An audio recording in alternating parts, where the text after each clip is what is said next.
Jaarsummaa mootummaa Itoophiyaa fi humnoota Tigraay gidduutti dilbaata dhufu Afrikaa kibbaatti akka geggeeffamu gamtaan Awurooppaa qopheessee ture dheereffamee jira. Reuters maddeen dippiloomatii waabeffachuun akka gabaasetti jaarsummaan iftaan taa'amaa jedhamee karoorfamee ture sababa loojistikiin ture jedhe. Koomishiniin gamtaa Afrikaa immoo namoota mootummaa Itoophiyaa fi TPLF gidduutti jaarsummaa ta'an if godhee jira. Jaarsoliin kunneen gaanfa Afrikaatti bakka bu'aa olaanaa gamtaa Afrikaa fi pireezidantii duraanii Naayijeeriyaa Olusegun Obasanjo, pireezidantii duraanii Keenyaa Uhuru Kenyaata fi ittaantuu pireezidantii duraanii Afrikaa kibbaa Dr. Humzile Mlambo akka ta'an ibsame.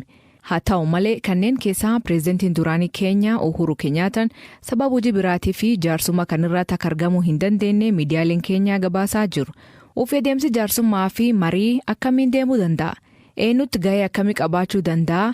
Hayyuu seerri idil addunyaa fi dhaabbata mootummaa gamtoomanii keessatti dhimkanirratti muuxannoo dheeraa akka qabu Abbaayyisaa Waaqwayyaa akkasiin hima. ተሸማጋዩ በሁለቱ መካከል ቻትል እያደረገ namni hojii jaarsummaa hojjetu qaamoleen lamaan gidduu deddeebi'ee TPLF kana jedhe jechuun wanta inni jedhe mootummaa federaalaatiif dhiyeessa. Mootummaan federaalaas wanta jedhu TPLFif ni dhiyeessa. Hojiin Obasanjoo aguma kanadha. Kanaan ol eessa hin deemu inni waa'ee qabxii irratti wal dhabanii kana dhiisii sana dhiisi jechuun qabu. Namoota fedhii isaan irratti hundaa'edha kan filatan. Qaamolee mariisan booda dhufan kunneen ammoo humna qabna jedhanii waayyuu gochuu hin danda'an. Laali mootummaan Itoophiyaa mootummaa walabaati. Nama dhuunfaa mariisisu haa turuuti dhaabbanni mootummoota gamtoomanillee Itoophiyaa irratti humna hin qabaatu. Haa ta'u malee warri mariisisan walitti dhufeenya uummattootaa warra beekan uummataaf wayya kan jedhanii dhiyeessan ammoo kanaan booda nagaan waliin akka jiraatan gochuu beektota danda'an ta'uu feesisa. Seeraan osoo hin taane namoomaan gidduu seentee jara walitti dhiyeessuun ni danda'ama. Eenyufaatu mariisa kan jedhuuf yeroo ofan hin beeku. Egaa gahee guddaadha kan qaban garuu dhiibbaa gochuu hin danda'an. Warri mari'atan ani waan kana yoon fudhachuu baadhe diduun kiyya rakkoo kana narraan ga'a gamtaan Awurooppaa kana anarratti fida mootummaan Ameerikaa kana na gochuu danda'a biyyoonni ollaa ammoo akkas naan jechuu danda'u jechuun waan hedduu ilaalanii kan aarsaa godhan aarsaa taasisu. Kanarraa kan hafe warri mariisisan yaada maddisiisuun alatti dhiibbaa uumuun qaban warra mari'ataniitu dammaqanii waan isaan fayyaduu fi isaan miidhuu ilaallatu. Baalaansi argamu himatu.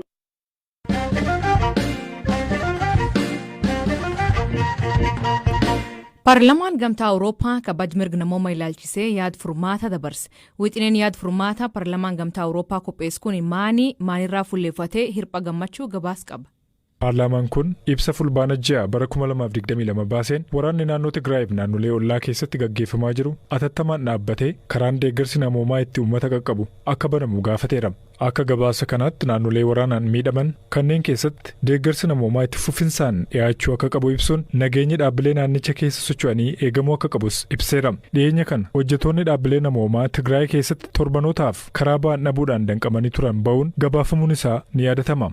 Itti dabaluunis paarlaamichi aleellaa namoota nagaa irratti qaamolee hundaanuu raawwatu balaaleffateera. Mootummaan Itoophiyaa TPLF ijoollee umuriin isaanii waggaa 18 gadi ta'an waraanaaf bobbaasaa jechuun himataa ture. Paarlaamaan Awurooppaas qaamni kamuu ijoollee waraanaaf bobbaasuu akka hin qabne kaasuun gocha akkasii kana ibsasaa kanaan balaaleffateera. Ta'ee jedhanii namoota nagaa irrattis xiyyeeffachuu fi ijoollee waraanatti bobbaasuun yakka waraanaa fi dhala namaa irratti raawwatuudha jedhe. Dabalataan naannoo Tigraay keessatti sababii waraana kanaatiin ijoolleen ganna 5 gad ta'an 3 keessaa tokko walakkaan dubartoota ulfaa fi harmoossan hanqina nyaata madaalawaaf saaxilamaniiru jedhe. Ijoolleen waliigalaan gara miliyoona 1.3 ta'an carraa barnootaa hin argatiin jiru jedhe. Wixineen yaada furmaataa paarlaamichi qopheesse kun waraanichatti xumura gochuudhaaf tarkaanfii dippiloomaasii kamiyyuu akka deeggarus ibseera. Mariin nageenyaa kun gamtaa Afrikaa jalatti gaggeeffamuu isaa deeggaruun manni maree nageenyaa dhaabbata biyyoota gamtoomanii rakkoo naannoo Tigraayiif furmaata waaraa kennuu dhabuusaatti akka gaddees ibseera. Dhumarratti deeggarsi namoomaa danqaa malee akka qaqqabu gochuuf nageenya lammiilee nagaa mirkaneessuu fi sarbama mirga namoomaa idil addunyaa qaqqabu dura dhaabbachuuf tarkaanfii barbaachisu akka fudhatus ibseera. Gamtaan Afrikaa qaamolee wal waraanaa jiran mootummaan federaalaa fi humnootiin TPLF gara marii nageenyaatti akka deebi'aniif torban darbe keessa xalayaa barreesseera. Mootummaan Itoophiyaa fi TPLF waamicha marii nageenyaa kana simachuu isaanii ibsaniiru. Haa ta'u malee Itoophiyaa keessatti waraanni kaaba biyyattiitti qofaa otoo hin taane naannoo Oromiyaa keessattis humnoota waraana bilisummaa Oromoo fi humna nageenyaa mootummaa gidduutti erga jalqabee bubbuleera. Namoonni kumaatamni qe'ee isaanii irraa buqqa'uu fi lubbuu dhabuufis sababa ta'eera. Waraanni kaaba Itoophiyaa waggoota lamaan dura eegale lubbuu namoota kumaataman lakkaa'amanii galaafachuun miiliyoonatti kan lakkaa'aman immoo qe'ee isaanii irraa buqqiseera.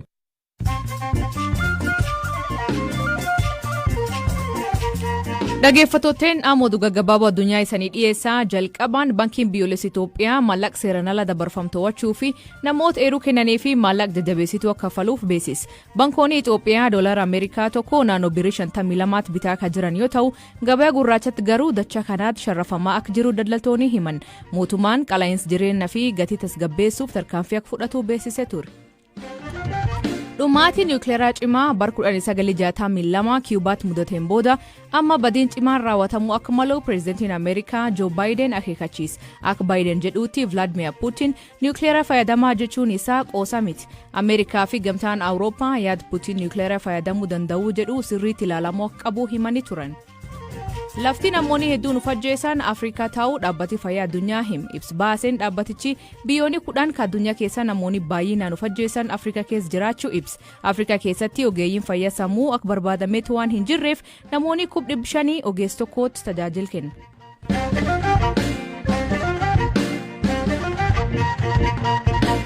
Waldaan gargaarsaa anaaf si jiraa jedhu ka godina Wallagga Lixaa magaalaa Gimbii keessatti dhiyeen kana hundeeffame hojii fakkeenyummaa qabu hawaasa hojjechaa jiraachuun namoonni gargaaramanii fi aangaa'onni magaalichaa dhugaa ba'an. Namoota harqaleeyyii ta'anii fi humna hin qabne waldaan ansiif jiraa kun gargaar keessaa aadde Ababaa Yeekumsaa akkas jette. Ani afaan boolla shinti beetii irraan ciisaa ture baay'ee miidhamtuu ture. Waan tokko faayidaa hin qabnu turre achirraa taayifoodiin na qabatee busaanis na qabatee asimiinis na qabatee na jeeqaa ture baay'ee miidhamaa ture.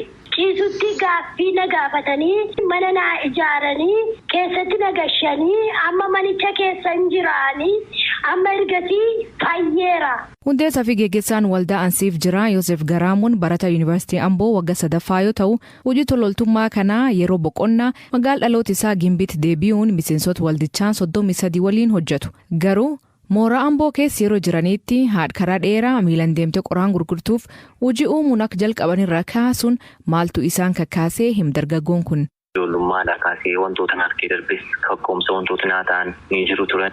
Mooraa keessatti ijoollee maariyoota koo walitti qabuudhaan namoota asosiisee guyyaa jalqabaatti gara qarshii birrii 915 walitti qabuudhaan aanee harka qalleeyyii deemsa sa'aatii 2 adeemtee qoraan cabsitee jireenya ishee jiraattu naannaa mooraa keenyaa jirti turte. Harmee sanaaf wantoota isheen jiraattu.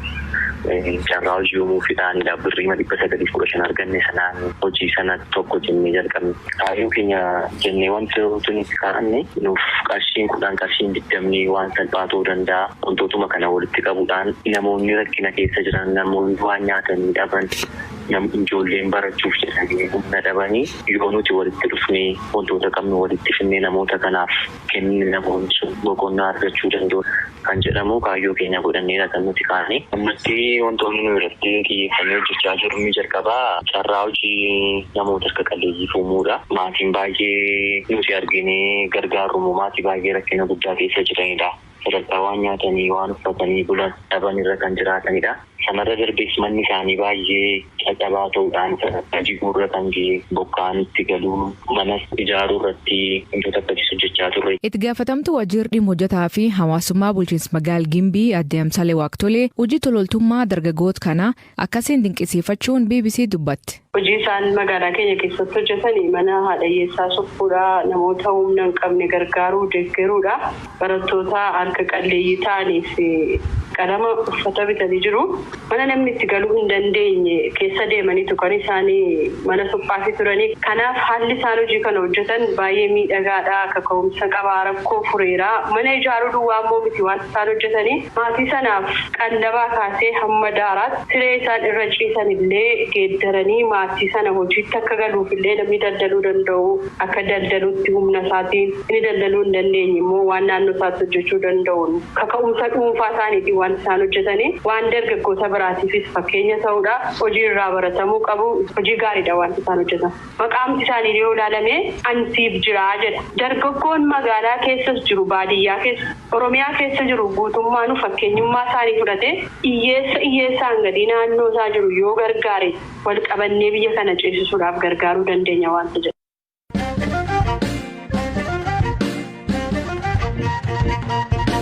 Dhaabbanni teleekoomii Keenyaa guddichi Safaariikoom Itoophiyaa tajaajila kennuu ifaatti jalqabuu isaa kalee beeksise. Sagantichi akkam turee fi wantoota dubbatame waayilkeen amansiisa ifaa akka sagantichi irratti argame gaafadhe. Tajaajilli isaan yaalii gochaa turanis kan akka magaalaa Dirreedawaa, Harar, Adaamaa, Gondar fa'aa fi bakkeewwan garaa garaatti yaalii gochaa turaniiru. Kaleessa garuu Finfinnee dabalatee biyyattii guutummaatti tajaajila isaanii ifaan eegalaniiru jechuudha. Bakka muummichi ministeeraa Abiy Ahmedii fi akkasumas pireezidaantiin Keeniyaa Wiiliyaam Ruuto argamanitti sagantaan baniinsaa taasifameera jechuudha. Yaalii tajaajila gochaa turan kan irratti deebii akkamii argatan akka isaan himanitti? Kan anillee gaafadhe hoogganaa Safaariikoom Keeniyaa turanii Adaamaa qaamaan dhaqee akkaataa tajaajilli itti eegale ilaaluudhaaf yaalii godheera. Baay'ee haala quubsaarra jira jedhanii ibsaniiru. Dhaabbatni Safaariikoomii tajaajila adda addaa kennaa keessattuu biyya akka Keenyaa kan fa'aa keessatti kan Itoophiyaatti tajaajila akkamii kennuuf deeman? Tajaajila 2G, 3G fi 4G kennuu eegalaniiru. 5G garuu waan hunda xumurree nuti qophii jirra. Gaafa akkuma biyyaatti tajaajilli kun akka kennamuudhaaf qophiin xumurame tajaajila 5G kennuudhaaf gama keenya nuti qophiidha jedhaniiru. Sa'aatii booda sagantaa muummeen ministeera Abiy fi pireezidaant Wiiliyaam Ruuto argamanitti tajaajilli moobaayil manii yookiin immoo maallaqa dijitaalaa akka isaaniif eeyyamame itti himame. Waan kana dhagaan irratti gammachuu guddaatu itti dhagahamaa ture. Gammachuu isaanii ibsachaa turan Safaariikoom jechuudha. Tajaajila daataa fi sagalee akkasumas tajaajila maallaqa dijitaalaas kennuudhaaf jiru jechuudha. Maallaqii dijitaalaa suniin M-Pesa jedhama Keenya keessatti Itoophiyaa keessatti ka isaan walgitu ka Telebir jedhamu ka Itiyoo Telekoomiin qabdu. Atiin duraan M-Pesa fayyadamtee beekta gaaf Keenya jirtu amma M-Pesaan sun Itoophiyaa dhufuun maaltu si dhaga'ama akka nama tajaajila Safaariikoom yookiin tajaajila Telekoomiitti fayyadamuuti? Dhugaa dubbachuuf akka nama akkumatti jettee fayyadameera lachuu akka dhuunfaatti waan jechaa ture Safaariikoom gara kana dhufee M-Pesa jalqabuu isaatti uummanni irra caala fayyadamaa ta'a jedhee yaada bifa garaa garaatiin. Namni Itiyoo Telekoom fayyadamuudhaaf fedhii qabullee waan nama dorgomaan itti dhufeef bifa garaa garaatiin haala salphaatiin akka ittiin daldalatuuf carraa guddaa ni uuma jedhee yaada. Safaariikoom biyya keessan dhufa jedhame booda Itiyoo Telekoomis karaa Telebir tajaajila eegalee ture. Tajaajilli isaan ittiin jalqaban egaa babal'atee akka M-Pesa namoota hedduu biraan ga'een malee haala gaariirra jiru isaaniiti. Dorgommii dhaabbilee lamaan gidduutti uumamuun egaa walumaa galatti uummanni fayyadamaa ni ta'a jedhee kan abdadha. M-Pesaan yookiin maallaqii dijitaalaa dinagdee dijitaal gochuun in gargaara yookiin in guddisaa jedhanii uummanni amma maallaqni akkanaa yookiin tajaajilli akkana dhufuun akkamitti simatan? Baay'ee akka wanta hedduun salphateef ibsu. Fakkeenyaaf akka boba'aa konkolaataa gaafa guutan akkuma salphaatti bilbila isaanii irraa qarshii kaffaluu danda'u. Adabbii tiraafikaa gaafa kaffalanis akkasumatti akkuma salphaatti otoo laayisensiin isaanii fuudhamee gara buufata poolisiitti hin deemin achumatti tiraafikaaf adabbii isaanii kaffalanii akka fudhachuu danda'an fa'aa gaafa tajaajila kana fa'aa fayyadamuu gaafa jalqaban namoonni hedduun gammachuu guddaa irraa qabu. Baay'ee salphaadha. Magaalaa Finfinnee kana keessatti kaafeewwan garaa garaa jalqabbii gaariirra jiru. Sanarraa namoonni gammachuu guddaa qabu kan odeeffadhe. Ulfaadhoo Manseesaa. Dhageeffattootteen sagantaan irraa ganumaa torbaan guutuun waliin turuu keessaniif ulfaadha isaniin jenna. Mammaasii galgala kanaa ijoolleen nyaataaf yaaman erga seetee didde hiikammaanii kooment keessatti nu beeksisaa. Sagantaa kan qopheesse Biraanuu Gammachuu gam teknikaatiin Deevis Masaaruu keessaniif dhiyeessaan asli galgalooti ag torbaan dhufuu isaatti akkana nagaa waaqa kee bulaa oraa bulaa deebana hangafamaan dhan bulaa.